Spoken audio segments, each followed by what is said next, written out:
Fala pessoal, eu sou a professora Girlane Silva, uma mulher negra, e hoje estou usando vestido azul com motivos afro na cor laranja. Sejam bem-vindos a mais uma aula de ciências. Quem aí gosta de falar sobre assuntos do universo, astronomia? Quem não gosta, não é mesmo? Então fiquem ligados porque a aula de hoje é perfeita para vocês. O que aprendemos observando o céu? Para início de conversa, eu gostaria de saber qual é o seu signo. Como assim, professora? Isso mesmo. Você acredita em signo? O meu é aquário, né? E eu faço parte de uma galera que dizem ser moderna, rebelde, pelo menos é o que fala a astrologia. Ah, professora, calma aí, mas a aula não é sobre astronomia? E aí que tá. Você sabe a diferença entre astronomia e astrologia? Dê uma olhada no slide. Olhem a diferença entre Mercúrio visto por um astrônomo e o mesmo planeta visto por um astrólogo. Sinistro, não é mesmo? Aqui neste caso, na segunda figura, faz uma referência cômica ao tão temido Mercúrio retrógrado. Mas brincadeiras à parte, ambas, são bem diferentes e estão presentes na vida da humanidade há milhares de anos. Enquanto a astronomia estuda e explica cientificamente fenômenos naturais, como os eclipses, passagem de cometas, dentre outros, a astrologia estuda a influência do movimento dos corpos celestes nos comportamentos e interações dos seres humanos. Então, gente, a astronomia, ela vai pertencer ao campo da ciência, enquanto a astrologia, ela pertence ao campo da crença, da simbologia, beleza? De qualquer forma, astronomia e astrologia têm origens semelhantes e ambas surgiram, do interesse do homem em conhecer o universo. Desde os primórdios, o ser humano descobriu que poderia utilizar-se das estrelas para se localizar durante as suas viagens ou mesmo da ocorrência de fenômenos celestes regulares para a contagem do tempo. Vejam essa pintura, rupestre. Ela é um registro do conhecimento astronômico dos povos antigos, E a arqueoastronomia é uma ciência relativamente recente designada para estudar tais conhecimentos. Observem alguns monumentos encontrados no Brasil, considerados verdadeiros registros arqueoastronômicos. E veja que legal, gente. Essa daqui, a pedra equilibrada, mais conhecida como Pedra do Osso, ela se encontra bem pertinho da gente. Ela vai estar presente no Parque da Pedra Branca, em Bangu. Fato é que a observação dos astros permitiu ao homem prever a melhor época para plantio, caça, colheita e até mesmo medir a passagem do tempo e as mudanças nas estações do ano. E a partir dessas observações foi que surgiram as primeiras ferramentas para contar o tempo, como os calendários celestes, e os relógios do sol, dentre eles alguns dos monumentos que vocês viram ainda há pouco.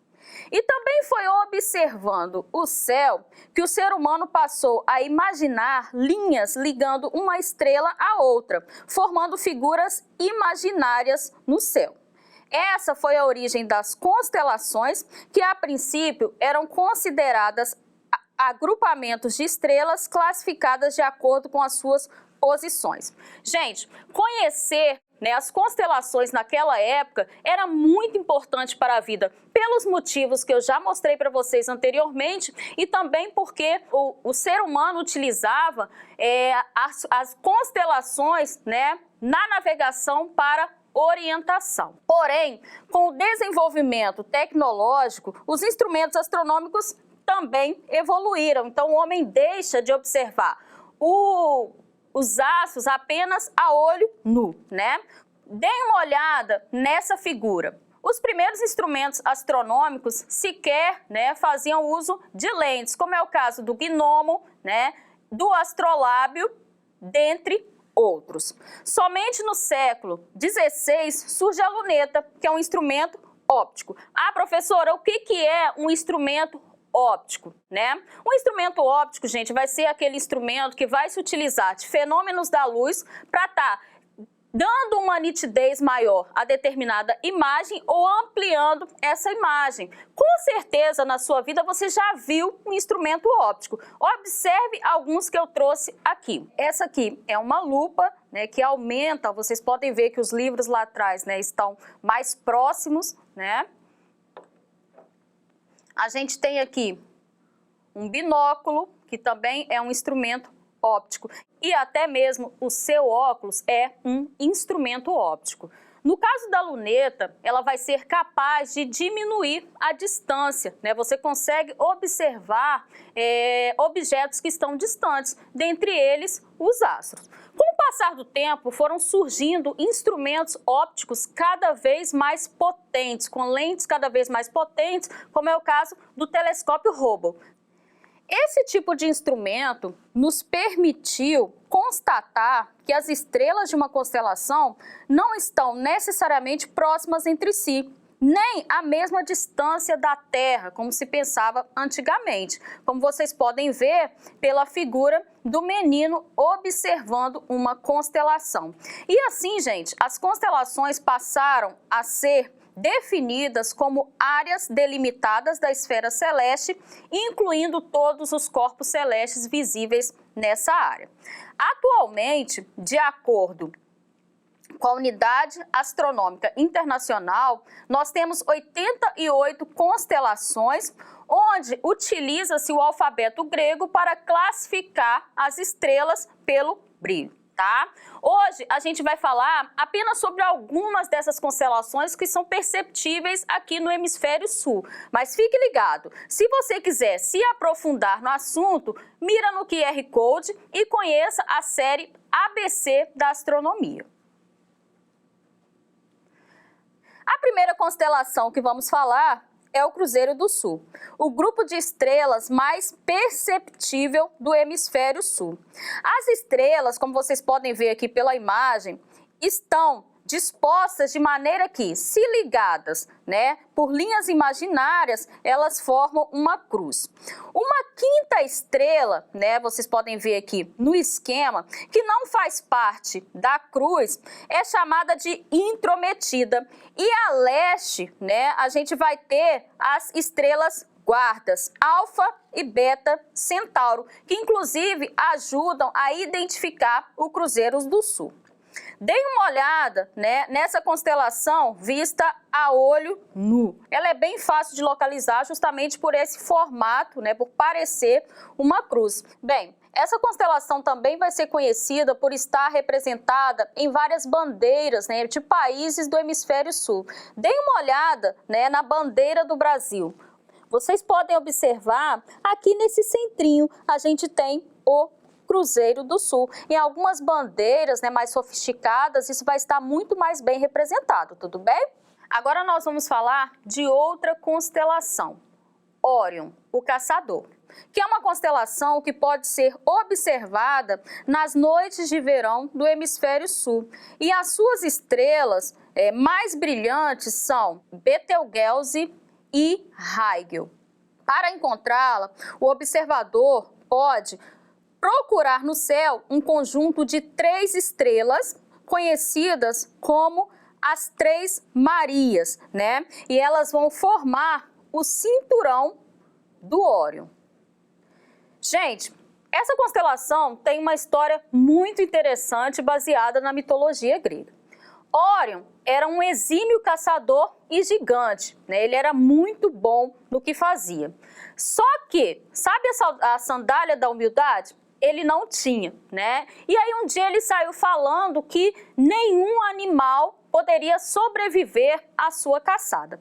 Acontece que essa fala deixou Ártemis, a deusa da caça e protetora dos animais, fula da vida. Então ela enviou, né, um escorpião para duelar com Órion. E nessa briga, né, Órion se deu mal e acabou morrendo. Deem uma olhada nessa imagem que ilustra essa história fantástica. Agora vem cá, gente.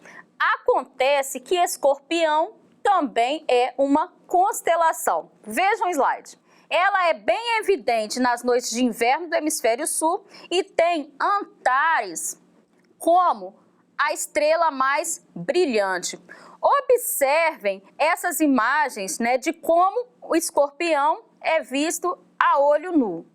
Gente, mas se vocês pensam que o babado com Órion não deu em nada, se enganaram, né? Segundo a mitologia, para que o homem lembrasse do caçador que foi morto por um escorpião por conta da sua arrogância, Zeus os transportou para o céu, de modo que a cena da perseguição se eternizasse sobre nossas cabeças. Deem uma olhada nessa carta celeste. No horizonte oeste, né, representado pela letra W, vemos Órion se pondo. Do outro lado do céu, né, a gente tem o lado leste, vemos Escorpião surgindo. Gente, o movimento que as estrelas fazem ao longo da noite é o mesmo movimento que percebemos no Sol durante o dia. E ele se chama movimento diurno e é consequência do movimento de rotação da Terra. Então, deem uma olhada aqui nesse globo. Enquanto o nosso planeta está girando, né, tudo que está à sua volta no céu, a gente tem a percepção de que está seguindo, fazendo um movimento contrário. Esse é o movimento aparente, tá? Agora dê uma olhada no slide. Graças a esse movimento aparente, ou também chamado de movimento diurno, a constelação de Órion, né, como vocês podem ver que eles estão aqui em dois lados opostos, jamais vão ser vistas por inteiro juntas no céu. Apenas quando uma se põe, a outra aparece, né? E vocês podem saber um pouco mais dessa história acessando o documentário Mitologia e Astronomia, a batalha entre Órion e Escorpião, disponível no YouTube. Bem, gente, e olha que legal. Lembra que lá no início da aula eu falei sobre signos? E Escorpião lembra o quê? Um signo, não é mesmo? Pelo menos na astrologia. Na astronomia, Escorpião, junto com os outros nomes de signos que nós conhecemos, vão compor as constelações do zodíaco. Deem uma olhada. Para que a gente possa compreender as constelações do zodíaco, precisamos recordar o conceito de eclíptica, que nada mais é do que um círculo imaginário correspondente ao movimento aparente do Sol em volta da Terra. O Sol, em seu movimento aparente anual ao redor da Terra, atravessa 13 constelações zodiacais: Peixes, Áries, Touro, Gêmeos, Câncer, Leão, Virgem, Libra, Escorpião, Ofiuco, Sagitário, Capricórnio e Aquário, né? E a passagem do Sol através do zodíaco é um ciclo que já foi usado por culturas antigas para determinar a época do ano e também é associada aos signos das pessoas quando ela nasce. Gente, a astrologia, ela somente vai considerar as constelações que passam pela eclíptica, desconsiderando, por exemplo, eventos como a gravidade, que sabidamente sabe-se que influencia na vida da Terra. E talvez seja esse o ponto principal que caracterize a astrologia como uma pseudociências.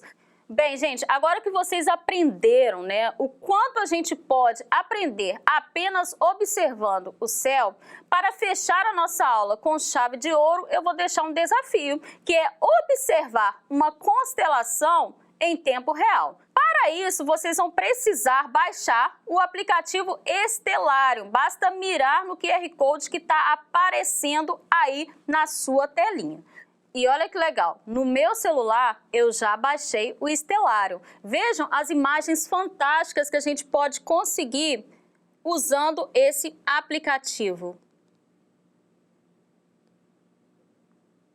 Sensacional, não é, pessoal? Então, não percam tempo. Aproveite essa dica e compartilhe com seus amigos. Eu já vou ficando por aqui. Até a próxima aula!